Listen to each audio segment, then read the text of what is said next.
Boa tarde, vamos começar mais uma videoaula.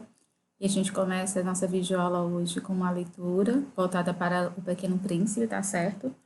E antes mesmo de iniciarmos, né, essa leitura, de irmos para a indicação da agenda, eu vou fazer essa leitura.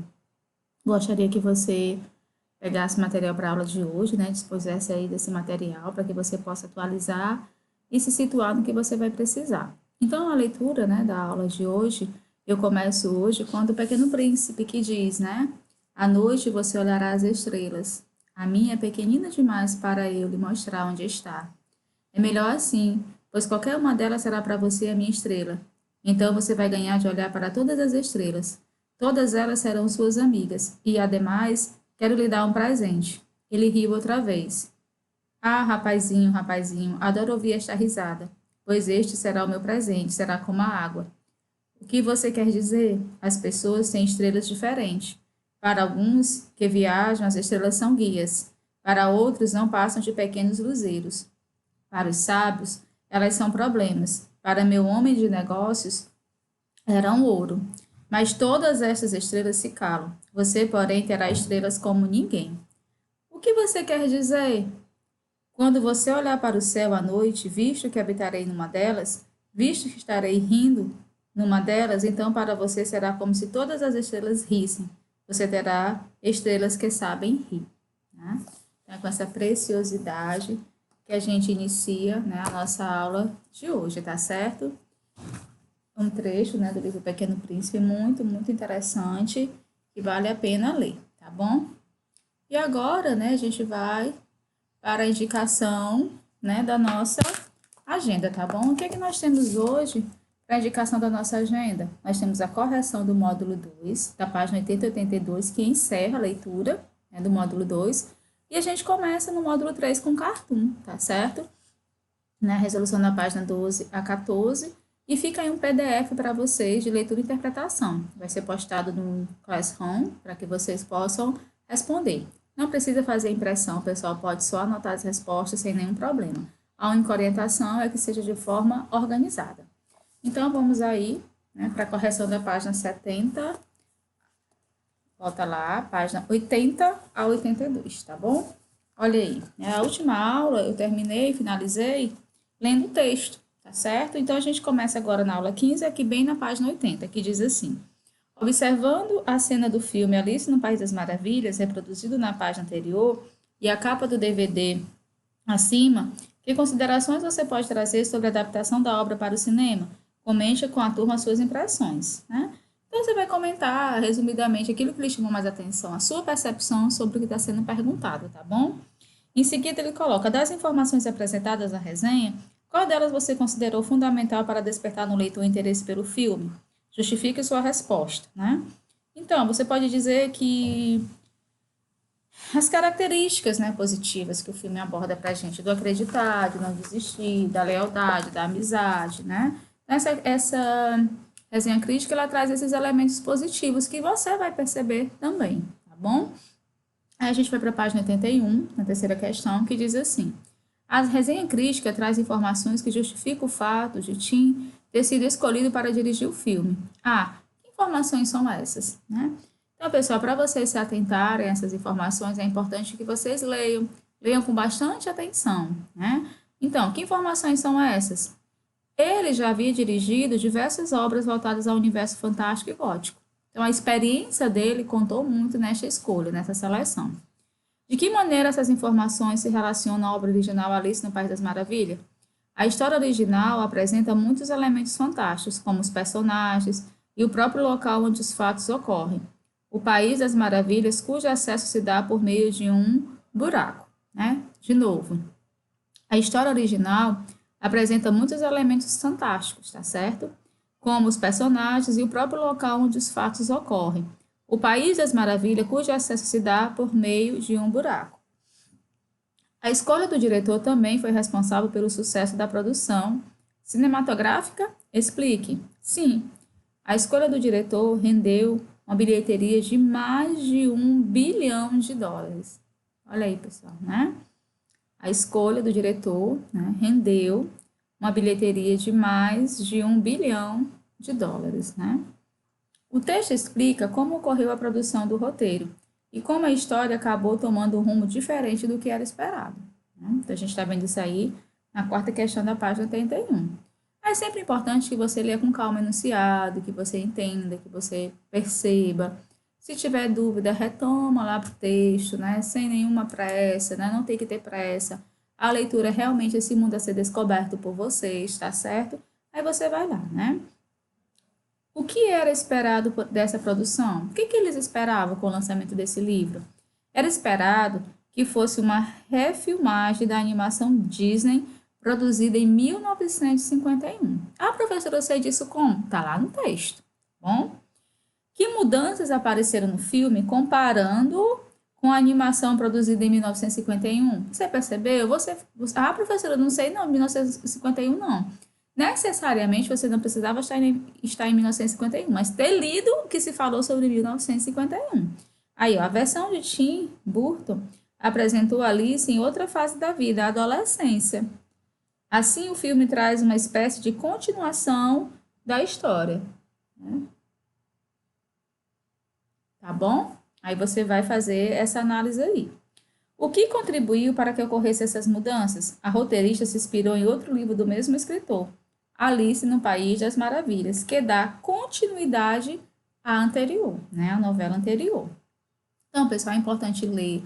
Se você não teve a oportunidade de ler ainda, procure, busque, instigue, né, esse conhecimento.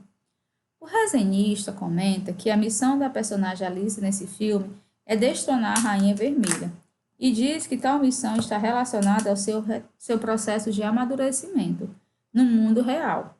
Explique como esses fatos estão relacionados. Ao ir para o País das Maravilhas e enfrentar a Rainha Vermelha, Alice está, na verdade, enfrentando simbolicamente seus próprios conflitos. Bom? Aí, 82. Sobre a antagonista da história, interpretada por Helena, responda. Qual é a opinião do resenhista sobre a atuação dessa atriz? Ele declara que é sensacional, né? Muito bem aceita, tá certo? Então, ele declara que é sensacional. Quem é a Rainha Vermelha na história original? Lembram-se? Quais eram as características dela? Era a rainha de copas, né? Ela era louca e má. Né? Então, repetindo aí, quem era a Rainha Vermelha na história original? A rainha de copas. Quais eram as características dela? Era louca e má. Sublinhe na resenha o trecho em que é possível identificar uma dessas características. Que expressão evidencia essa característica? Né? Aí a gente pode ver que converteu em trevas toda a paz. Né? Então, você volta para lá, né? E a gente vê aí o grifo, né, que diz, ó, em destronar a Rainha Vermelha, Helena, que converteu em trevas toda a paz do País das Maravilhas, né, que está localizado na página 80, logo no primeiro parágrafo, no finalzinho do parágrafo da página 80, né? Pode olhar aí, né, que está lá presente, você faz esse grifo aí, tá bom? Ok? Sétima questão. Mesmo tendo sido uma superprodução cinematográfica, o resenhista diz que o filme não atendeu a todas as expectativas do público. Ele concorda com essa análise e justifica sua resposta. Não. Ele sugere que as expectativas em relação ao filme possivelmente foram equivocadas. Né? Uma crítica muito séria, muito grave a um trabalho que foi arduamente preparado. Né? Que análise o resenhista faz quanto às experiências sobre o filme? Ele afirma que o filme cumpre perfeitamente o que se espera da mistura entre uma produção com as peculiaridades de Tim Burton e o encanto da Disney. No final da resenha, aparece listado algumas informações técnicas do filme. Qual a importância dessas informações para o leitor? Essas informações contextualizam a obra para o leitor e divulgam as pessoas que fizeram parte da produção, fatores que habitam também a escolha do filme, né, do cenário do filme. Releia o trecho abaixo. Com trabalhos de filmagens e efeitos especiais de aproximadamente 1 ano e meio, o apuro técnico de Alice no País das Maravilhas é de cair o queixo. A expressão em destaque é mais informal. Que sentido ela tem nesse contexto? Tem o sentido de ser impressionante, chamar muito a atenção. Né? O livro Alice no País das Maravilhas foi inspirado em uma menina que realmente se chamava Alice, filha de um colega do autor. Seu nome era Alice Liddell, mas não tinha os cabelos loiros, e sim castanhos e curtos. Reza a lenda que Carol, em uma viagem de navio com a família do amigo, contou a história para Alice e suas irmãs, e ao final as meninas tinham gostado tanto que o incentivaram a escrever o livro, né? Então, essa foi aí a nossa primeira etapa da aula, né, que foi a correção, tá certo? Da atividade. E agora a gente vai para a página 12, né? Então, a gente vai lá para a página 12, porque assim a gente vai iniciar um novo momento, né, de estudo, tá certo? A gente vai para a página 12 do módulo, tá bom? Certo? Muito interessante, né? Antes de irmos para o módulo em si, eu gostaria de ver com vocês, né, o slide que fala que o cartoon é um desenho humorístico acompanhado ou não de legenda, de caráter extremamente crítico, retratando de uma forma bastante sintetizada algo que envolve o dia a dia de uma sociedade. O termo é de origem inglesa, o significado original da palavra cartoon é mesmo estudo ou esboço, e é muito utilizada nas artes plásticas. Esse tipo de desenho é ainda considerado uma forma de comédia e mantém o seu espaço na imprensa escrita atual. No Brasil, foi na revista Pererê de Ziraldo, edição de fevereiro de 1964, que se lançou o neologismo cartoon, logo adotado no jargão profissional. Na composição do cartoon, podem ser inseridos elementos da história em quadrinhos, como os balões de fala, subtítulos, onomatopeias e até mesmo a divisão de cenas sem quadrinhos. A narrativa do cartoon pode ocorrer numa cena ou em uma sequência de cena, tá bom? Gostaram aí? Olha aí. Né? E a gente tem aí até a próxima aula, mas antes disso, né, a gente vai ir para a página 12. Na página 12, a gente tem, né? As críticas aos problemas da sociedade estão presentes em diversos veículos de comunicação, tá certo? Que se utilizam de diferentes gêneros textuais. A seguir, você vai ler um cartoon. Quais características um cartoon costuma ter? Né? Nós vimos lá, vocês viram, né? Que vocês vão comentar com as suas experiências e levando vocês a perceber essas características desse gênero. Aí vocês vão ver a presença de imagem, o formato texto, o que é que eles estão abordando, geralmente esse tema político, geralmente isso é uma crítica, a quem está se fazendo essa crítica, tá certo? Quais são os sentimentos despertados nessa leitura, né? Então, você vai interagindo e fazendo as percepções necessárias para que você encontre as respostas, tá certo? Aí, quais características o cartoon costuma ter? E o que você acha desse gênero textual? Aí você vai ver, né, que são gêneros com impressões próprias, com informações próprias, querendo fazer um comunicado próprio, né? Em sua opinião, de que assunto o cartoon a seguir vai tratar? Aí você vai ver do que mais ou menos ele é, se é algo recorrente à política, à economia, né? E você faz aí sua análise. Aí a gente tem, né? Jean Galvão é cartunista, chargista e desenhista. Nascido em Cruzeiro, interior de São Paulo, começou sua carreira aos 18 anos de idade, desenhando para os boletins de sindicatos estudantis. A partir do final da década de 1990, passou a publicar charges políticas e sociais no jornal Folha de São Paulo. Entre suas publicações destacam-se os livros Vó, que é repleto de charges bem-humoradas, publicado em 2010, e Sobrinha, sua obra dedicada ao público infantil, lançada em 2003, tá certo? Aí nós temos aí como indicação da aula, né? Vamos voltar aqui para a nossa agenda. A resolução da página 12 a 14. Eu vou resolvendo aqui com vocês. Se der tempo, a gente resolve tudo, se não, a gente vai fazer até onde for possível e vocês retomam depois, tá bom? Olha aí, essa interpretação oral é para fazer ou não é para fazer? Tem tido muito essa pergunta no Meet, né? É para fazer, sim. Só que ao contrário da aula presencial, que eu pedi para que vocês copiassem, né? Perguntas e respostas, ou às vezes só as respostas, agora vocês vão copiar só as respostas realmente, tá bom? Aí você coloca bem organizado, interpretação oral, página 13, módulo 3. Aí você vai, anota a sua resposta. O assunto tratado no cartoon é importante para a sociedade, sim ou não? O que vocês acham? É importante a gente conversar sobre a desigualdade. Vocês acham que é certo uns terem tanto, outros nada, né? Então, vocês vão pensar aí, ou de repente, analisando a nossa cidade, quais são as referências que nós temos, né? O que mais chamou sua atenção nesse cartoon? Né? O que vocês acham? Vai ser sua percepção. Em sua opinião, o cartunista Jean Galvão faz referência a fatos reais ou apenas imaginados por ele? Comente sua resposta. Ele faz referência a fatos reais e do cotidiano, pois retrata o problema da desigualdade de renda, tá bom? Então, ele retrata o problema da desigualdade de renda. Qual crítica social é apresentada no cartoon? Né? A crítica à desigualdade de renda, tá certo? Como o cidadão com mais renda é retratado? Né? Bem vestido, com expressão de tranquilidade, felicidade, né? Sobre uma grande pilha de dinheiro ao lado de algumas moedas. Né? Estamos resolvendo, essa atividade não tinha ficado para ser resolvida antes, é conteúdo da nova aula e eu estou fazendo junto com vocês, tá bom? Vai anotando aí comigo. Então, voltando aí na interpretação escrita, qual crítica social é apresentada no cartoon? A crítica à desigualdade de renda, tá certo? Como o cidadão com mais renda é retratado, né? Bem vestido, com expressão de tranquilidade, felicidade, sobre uma grande pilha de dinheiro, ao lado de algumas moedas. Então, esbanjando aí.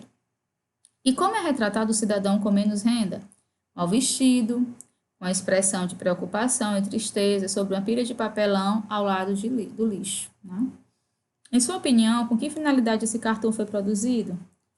Esse cartoon ele foi produzido para quê, pessoal? Para representar o problema da desigualdade de renda no país. Vocês concordam?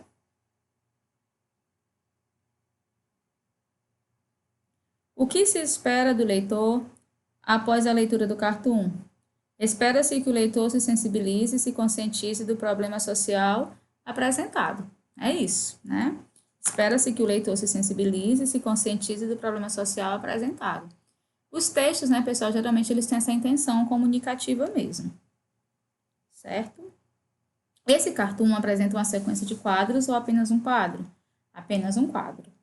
O humor é um recurso importante em cartoons. Que elementos constrói o humor no cartoon lido? Né? Qual é esse humor? Olha aí. O que vocês acham, né? Vocês podem ver pela imagem, né? Uma pilha de dinheiro, em cima de qual está o cidadão com mais renda, e uma pilha de caixa de papelão, né? O contraste dessas atuações. Em que veículo de comunicação o cartoon estudado foi publicado? No jornal Folha de São Paulo, né? Além de jornais, podemos encontrar cartoon em quê? Em revistas, livros e sites, tá bom? Olha aí. O gênero textual cartoon costuma ser formado principalmente por texto não verbal e textos verbais muito sucintos, podendo apresentar um ou mais quadrinhos. Geralmente expõe um ponto de vista bem humorado do autor sobre determinado assunto da atualidade. Sabendo disso, assinale V nas alternativas verdadeiras e F nas alternativas falsas. O cartoon é um gênero textual, jornalístico e informativo que procura conscientizar o leitor? Falso. Geralmente, cartoons apresentam uma crítica e expõem situações por meio do humor? Verdade. Cartoons geralmente apresentam temas atuais e polêmicos para gerar debates entre o público leitor? Verdade. O cartoon deve apresentar apenas um quadrinho, sendo composto de ironia ou humor? Falso. O cartoon lido é formado apenas por texto verbal, apenas por texto não verbal ou por texto verbal e não verbal? A professora complicou. De novo, o cartoon lido é formado apenas por texto verbal, apenas por texto não verbal ou por texto verbal e não verbal? Explique sua resposta. O cartoon lido, né, oitavo ano, é formado por texto verbal e não verbal, pois apresenta ilustrações e o título, infográfico, desigualdade de renda no Brasil. Qual é a importância do texto verbal para a compreensão do cartoon de Jean Galvão? O texto verbal, ele explica a imagem do cartoon para o leitor. Sem essa informação, pode-se não compreender que as pilhas de dinheiro e papelão referem-se às barras do infográfico. Né? Então, a gente vem aqui com a definição que o cartoon, ele é, sim, um gênero textual jornalístico e opinativo, que tem como objetivo apresentar uma crítica do cartunista sobre determinado assunto atual por meio de uma ilustração humorística. Normalmente, textos desse gênero são veiculados em jornais, revistas e sites e podem apresentar apenas linguagem não verbal. A palavra cartoon vem do grego, do termo inglês cartoon, que significa cartão. É importante que você saiba. O primeiro registro desse gênero aconteceu na Inglaterra, no final do século XVIII. Certo? No Brasil, esse gênero teve início com um cartunista italiano, no século XIX. Ele foi responsável por fundar o primeiro jornal ilustrado publicado em São Paulo. Além de caricaturista, Agostinho era desenhista e ilustrador. Ele registrou momentos importantes da história brasileira, como a manifestação com o governo de Dom Pedro II e o fim da monarquia. Tá certo? Então, é assim que a gente encerra a nossa videoaula de hoje. Nós resolvemos, a resolução, como está a indicação da agenda nessa aula. E fica para casa o PDF, tá certo? Que vai ser postado na plataforma para que vocês possam resolver. Não esqueçam, tá bom?